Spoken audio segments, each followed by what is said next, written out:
பிஸ்மில்லாஹிர் ரஹ்மானிர் ரஹீம். 4 இமாம்களில் நபித்தோழர்களை பற்றி அவருடைய கொள்கை என்ன, அகீதா என்ன என்பதை தான் நாம் இப்போ படிச்சுட்டு வரோம். நபித்தோழர்களை விமர்சிப்பவன் ஒரு வழிகேடன், நபித்தோழருடைய குறைகளை பேசுகிறவன், நபித்தோழர்கள் செய்த காரியங்களை விமர்சனம் செய்கிறவன், அவன் ஒரு வழிகேடன், அல்லாஹ்வின் மார்க்கத்தின் பாதையில் நேரான பாதையில் இல்லாத ஒருவன். இமாம் மாலிக் ரஹிமஹுல்லாஹ் என்ன சொல்கிறாங்கன்னா, அல்லாஹ்வின் தூதர் ஸல்லல்லாஹு அலைஹி வஸல்லமுடைய சஹாபா நபித்தோழர்களில் ஒருவரை பற்றி, ஒரே ஒருத்தரை பற்றி இருந்தாலும் சரி, எவன் குறை பேசுகிறானோ தன் உள்ளத்தில் அவர்கள் மீது குரோதம் கொள்கிறானோ, அதாவது ஹில், வன்மம், வெறுப்பு, குரோதம், யார் அப்படி குரோதம் கொள்கிறானோ அவனுக்கு முஸ்லீம்களின் கனிமத்தில் எந்த பங்கும் இல்லை. அதாவது ஜிஹாதின் போது எதிரிகளை வெற்றி கொள்ளும் போது அப்போது கிடைக்கூடிய வெற்றி பொருள், அதுதான் கனிமா. அந்த கனிமத்திலிருந்து அவர்களுக்கு எந்த பங்கும் தரப்படக்கூடாது, சட்டம் அதுதான். இதற்கு இமாம் மாலிக் என்ன குர்ஆனுடைய ஆயத்தை ஆதாரமாக வைக்கிறாங்க? அல்லாஹ் சொல்லுகிறான், வல்லதீன ஜாஉ மின் பஅதிஹிம் யகூலூன ரப்பனா இக்ஃபிர் லனா வலி இக்வானினா அல்லதீன சபகூனா பில் ஈமான் வலா தஜ்அல் ஃபீ குலூபினா கில்லல் லில்லதீன ஆமனூ ரப்பனா இன்னக ரഊஃபுர் ரஹீம். எவர்கள் இவர்களுக்கு பின் வந்தார்களோ அவர்கள், எங்கள் ரப்பே, எங்களுடைய இரட்சகனே, எங்களையும் மன்னித்து விடு, எங்களுக்கு முன் நம்பிக்கை கொண்ட எங்கள் சகோதரர்களையும் மன்னித்துடு. அதாவது நமக்கு முன்னாடி இறந்து விட்டவர்களுக்காகவும் நம்ம துவா செய்கிறது, அவங்களுக்காகவும் மக்ஃபிரத்தை கேட்கிறது. நம்பிக்கையாளர்களை பற்றி எங்கள் உள்ளங்களில் குரோதங்களை உண்டு பண்ணாது. அல்லாஹ் ஈமான் கொண்டவர்களை பற்றி எங்களுடைய உள்ளங்களில் வெறுப்பு, குரோதத்தை உண்டு பண்ண வேண்டாம். எங்கள் இரட்சகனே, நிச்சயமாக நீ மிக கருணை உடையவன், இரக்கமுடையவன் என்று பிரார்த்தனை செய்தபடியே இருப்பார்கள். இந்த ஆயத்தை முன் வச்சு இமாம் மாலிக் ரஹிமஹுல்லாஹ் என்ன சொல்கிறாங்கன்னா, யார் நபி ஸல்லல்லாஹு அலைஹி வஸல்லம் தோழர்கள் ஒருத்தரை பற்றி குறை பேசுகிறானோ, குரோதம் கொள்கிறானோ, அவனுக்கு முஸ்லீம்களுடைய பங்கில் எதுவும் இல்லை, முஸ்லீமுடைய கனிமத்தில் எந்த பங்கும் இல்லை அப்படிங்கிறாங்க. ஏன் அப்படி சொல்கிறாங்கன்னா, இந்த ஆயத்தை ஆதாரமாக வைக்கிறாங்கன்னா, இந்த ஆயத்தில் அல்லாஹ் தஆலா அந்த இறந்துவிட்ட முஸ்லீம்களுக்காக ஒருத்தர் துவா செய்யும்போது அல்லாஹ் அவங்கள பற்றி என்னுடைய உள்ளங்களில் குரோதங்களை ஏற்படுத்தாதே அப்படின்னு கேட்குறான், அப்படின்னு கேட்க சொல்கிறான் அல்லாஹ். அப்போது இந்த மாதிரி குரோதம் இல்லாத நிலை தான் ஒரு முஸ்லீம் சஹாபாக்கள் நேசிக்கிற நிலை. எப்போ குரோதம் கொள்கிறானோ, அது ஒரு சஹாபியாக இருந்தாலும் அவனுடைய நிலை என்ன, அவன் சஹாபாக்களை வெறுத்து அவன் துவா செய்யாதவன், சரியா?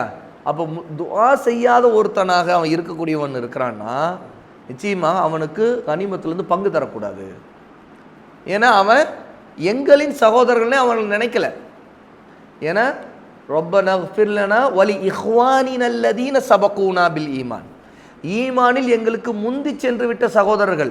அப்போது குரோதம் கொள்பவன் ஒரு காலம் அவர்களை சகோதரர்களாக எடுத்துக்கொள்ளாதவன்.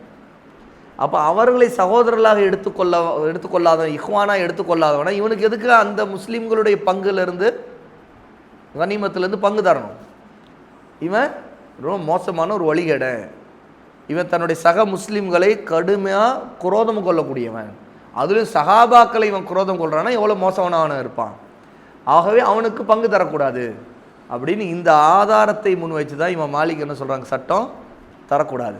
அப்போ இவன் மாலிக்குடைய அகீதா, சஹாபாக்களை ஒருவன் வெறுத்தாலோ அல்லது குறை பேசினாலோ அவன் இந்த முஸ்லீம் சமூகத்தில் நம்மோடு உள்ளவனாக அவன் இல்லை, நம்முடைய அகீதாவில் நம்மோடு இணைந்தவனாக இல்லை, நம்மையே வெறுக்கக்கூடியவன் அவன். நம்மை மட்டும் இல்லை, நம்முடைய சஹாபாக்களை வெறுக்கக்கூடிய. இப்போ ஒரு சஹாபியை வெறுக்கிறான்னு வைங்க, அந்த சஹாபியின் மீது விமர்சனம் பண்ணி குரோதம் பேசுகிறான்னு வைங்க, அவனுடைய பிரச்சனை என்ன தெரியுமா, அந்த சஹாபியோடு மட்டும் அது முடியாது, அந்த சஹாபியை நேசிக்கிறவங்க எல்லாரையும் இவன் வெறுப்பான். அந்த சஹாபியை பாராட்டக்கூடியவன் எல்லாரையும் இவன் வெறுப்பான். அந்த சஹாபியை குறை பேசக்கூடாதுன்னு யாரெல்லாம் அவனுக்கு சொல்கிறான் அவங்களையெல்லாம் இவன் வெறுப்பான். அப்போ இவன் எப்படி தன்னோடு இருக்கக்கூடியவங்கள்ட்ட சகோதரத்துவத்தை பேணுவான்? இவன் ஒரு பிரிவினைவாதி, இவன் ஒரு வழிகேட. ஆகவே தான் இப்படிப்பட்ட ஒருத்தனுக்கு கனிமத்திலேருந்து எந்த பங்கும் தரக்கூடாது இமாம் மாலிக் ரஹிமஹுல்லாஹ் இந்த ஆயத்தை கொண்டு சட்டம் சொன்னாங்க. இன்னும் இமாம் மாலிக் சொல்ல நம்ம ஆதாரங்களை பார்க்குறோம். நபித்தோழரின் குறைகளை தேடுவதை வழக்கமாக கொண்ட ஒரு மனிதரை பற்றி இமாம் மாலிக்கிடம் சொல்லப்பட்டது. என்ன, சஹாபாக்குடைய குறைகளை தேடி தேடி பேசுகிறவன். அப்போது அவர்கள் பின்வரும் ஆயத்தை ஓதினார்கள். என்ன, முஹம்மதுர் ரசூலுல்லாஹ் வல்லதீன மஅஹு அஷித்தாஉ அலல் குஃபாரி ருஹமாஉ பைனஹும். முஹம்மத் அல்லாஹ்வின் தூதர், அல்லாஹ்வின் ரசூல், அவருடன் இருப்பவர்கள் காஃபிர்களிடம், நிராகரிப்பாளரிடம் கடுமையானவர்களாக, தங்களுக்கு மத்தியில் மிக்க கருணை உள்ளவர்களாக இருப்பார்கள். தராஹும் ருக்கஅன் சுஜ்ஜதன் யப்தகூன ஃபض்லன் மினல்லாஹி வரித்வானா. அவர்கள் அல்லாஹ்வை வணங்கும்போது ருக்கு செய்து சுஜூது செய்து வணங்குவதை நீங்கள் பார்ப்பீர்கள். நபியே, அவர்கள் எப்படிப்பட்டவர்களாக நீங்கள் அவங்களை எப்படி பார்ப்பீங்கன்னா, அல்லாஹ்வை வணங்குவதற்கு ருக்கு சுஜூது செய்கிறவர்களாக, அல்லாஹ்வை தொழுபவர்களாக நீங்கள் பார்ப்பீர்கள். அல்லாஹ்வின் அருளையும் அவருடைய திருப்தியையும் விரும்பியவர்களாக, அதை தேடுபவர்களாக பார்ப்பீர்கள். அல்லாஹ்வுடைய ஃபضலையும் என்ன ரிதாவையும், சரியா, திருப்தி, திருப்பொருத்தம், இதை அவர்கள் தேடுபவர்களாக நீங்கள் பார்ப்பீர்கள். அப்புறம் பாருங்க, சீமாஹும் ஃபி உஜூஹிஹிம் மின் அஸரி சுஜூத். அவர்களுடைய அடையாளம் என்னென்றால், அவருடைய முகங்களில் சிரம்பணிந்து வணங்குவதின் அடையாளம் இருக்கும். அதாவது சஜிதாவுடைய காய்ப்புன்னே அதுக்கு அர்த்தம் பண்ணிடக்கூடாது. நிறைய பேர் என்னங்க, சஜிதாவுடைய அடையாளம் இருக்குன்னு சொன்னாலே அந்த சஜிதாவுடைய அடையாளம்னாவே இந்த காய்ப்பு தான் அப்படின்னு நினச்சிக்கிறாங்க. அது சிலருக்கு ஏற்படும், சிலருக்கு ஏற்படாமல் போகணும். ஆனால் சஜிதா செய்யக்கூடியவர் அப்படிங்கிற அந்த அடையாளம் எப்படி தெரியும்? உண்மையிலேயே அவருடைய நிலையை பார்க்கும்போது, அவர் ஒரு தொழுகையாளிங்கிறதும், அவருடைய வாழ்க்கையை பார்க்கும்போது, அவர் அல்லாஹுக்கு சுஜூது செய்யக்கூடிய, கீழ்ப்படியக்கூடியவர், அல்லாஹ் ஒன்று சொன்னால் செய்யக்கூடியவருங்கிறது அவருடைய அடையாளமாக இருக்கும். சரி, அந்த அசர், அந்த தாக்கம், அவங்களுடைய சஜிதாவுடைய தாக்கம் உங்கள் வாழ்க்கையில் தெரியும். சரியா? ذَلِكَ مَثَلُهُمْ فِي التَّوْرَاةِ.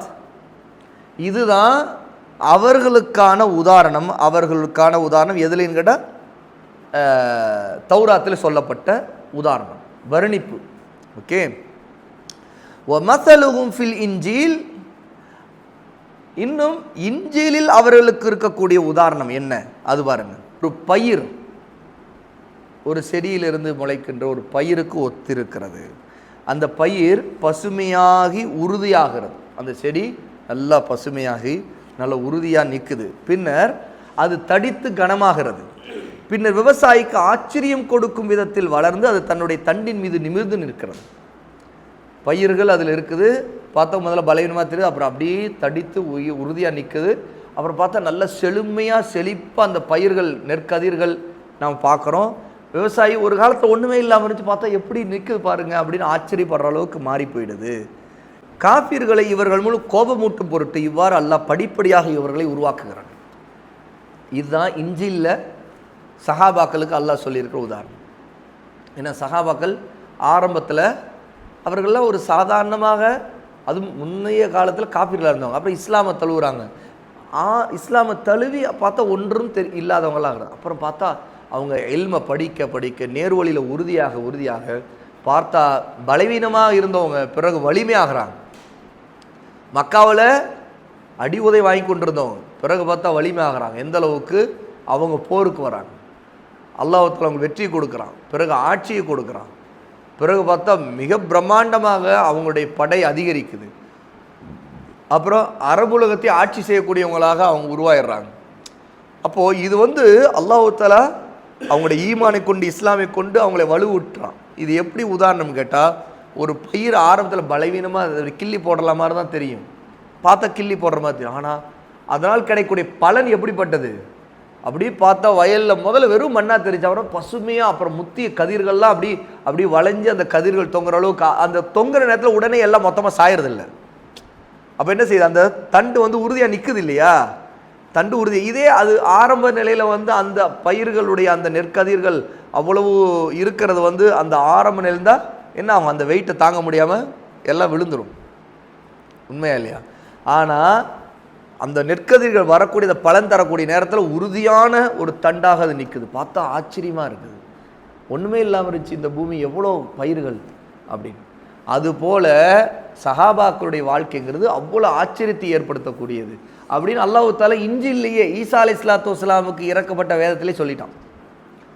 தௌராத்தில் அவங்களுடைய சுஜூதுடைய அடையாளங்களுடைய வாழ்க்கையை தெரியணும்னு சொல்லியிருக்கிறான். அப்போது இந்த மாதிரி அல்லாஹ் தஆலா சஹாபாக்களை பற்றி குர்ஆனில் சொல்லியிருக்கிறான். அப்போது இமாம் மாலிக் ரஹிமஹுல்லா சஹாபாக்களை குறை பேசக்கூடிய அந்த அவங்களுடைய குறைகளை தேடி தேடி சொல்லக்கூடியவனை பார்த்துட்டு இந்த ஆயத்தை அவனுடைய விஷயத்தில் ஓதி காட்டி பின்னர் சொல்கிறாங்க, எவன் நபித்தோழர்கள் மீது குரோதம் காட்டுகிறானோ அவனுக்குத்தான் இந்த வசனம் இறங்கி உள்ளது.